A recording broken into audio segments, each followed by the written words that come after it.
Virginia adheres to the common law rule that when the intended duration of a contract for the rendition of services cannot be determined by fair inference from the terms of the contract, then either party is ordinarily at liberty to terminate the contract at will, upon giving the other party reasonable notice.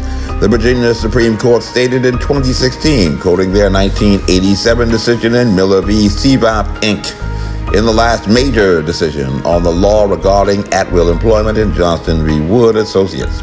The court continues, stating more than 100 years ago, we held that when an employment contract does not specify a time period for its duration, either party is ordinarily at liberty to terminate it at will on giving reasonable notice of his intention to do so. Referencing their 1906 decision in Stenega Coal and Coke Company v. Louisville and Nashville Railroad Company.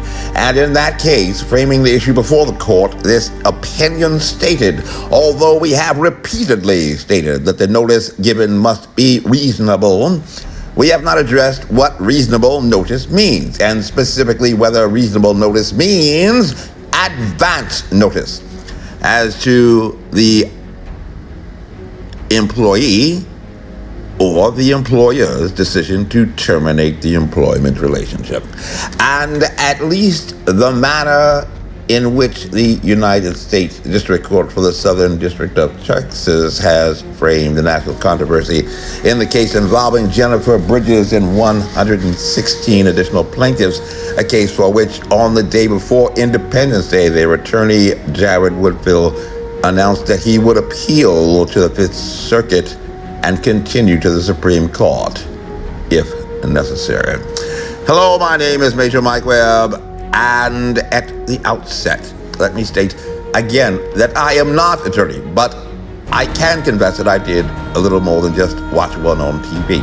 Yet, still, let me emphasize in full and complete disclosure at the outset that this is not, shall we say, legal advice, by God, so much as a common sense approach based upon what we shall frame as considerable experience and intimate familiarity with both the law, having served as the childhood protege for a prominent civil rights and criminal defense attorney, as well as with what we can fairly describe as a relevant experience with the current public health crisis pertaining to a novel coronavirus that may have escaped from a virology lab, since in a former life I had not only worked in strategic counterintelligence for the United States Army, but also had in that role played a critical role in launching the intelligence organization that ABC News reported last April was supposed to have alerted the former president in November 2019 about a novel coronavirus. Much more, let us just state that I can neither confirm nor deny. But for the next few moments, we shall explore the paradigm that has been presented in the press as a no-win situation in at-will employment with regard to compulsory vaccines, which we shall be shortly arguing ourselves before the Federal District Court in Richmond in a petition for temporary restraining order against these crazy vaccines. And prayerfully, if you too will find yourself on the wrong side of a judge in court, you will not have to save face with a press release about appealing all the way to the Supreme Court to hide the embarrassing fact that you actually had no case, as apparently the judge had told the plaintiffs in their high-profile case in Texas last June. So beyond what that court had described as misreadings of the law and misrepresentations of fact, always great to see in a case, let's begin by examining what has come to light about the argument that had been put forth regarding 126 of 26,000 employees, 99% of whom simply decided to go along with the vaccination program, like over 70% of Virginian residents have in Virginia. Yes. Well, like the new drug application procedure for which the pharmaceutical companies are now seeking approval, the emergency use authorization is a separate procedure for approval from the FDA under specified conditions with which you should be familiar, and setting a lower threshold for approval with regard to safety and efficacy. the grounds upon which the COVID-19 vaccines were approved, with no requirement at all that they be what is clinically termed as effective. Vaccine effectiveness, vaccine efficacy, and immunogenicity are separate and distinct terms to a clinician, and if you have already been vaccinated as a reasonable adult, you also performed the proper due diligence, and so you should already know this, so we shan't bother with superfluous review on that topic.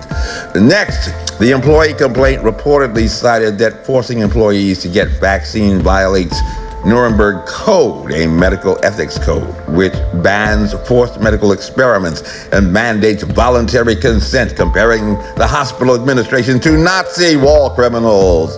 And while screaming about Nazis may well work for progressives in elections to mobilize their base, unfortunately, one must remember always that in a court of law, your code of ethics is a matter for your professional licensing board. Like in Virginia, the Supreme Court had stated in Johnson v. Wood Associates, is the duty of the legislature. Policy is the duty of the legislature, not the court. So call your damn congressman. And so it shall certainly be very interesting to watch this Texas case as they continue to press on to the Supreme Court, if necessary.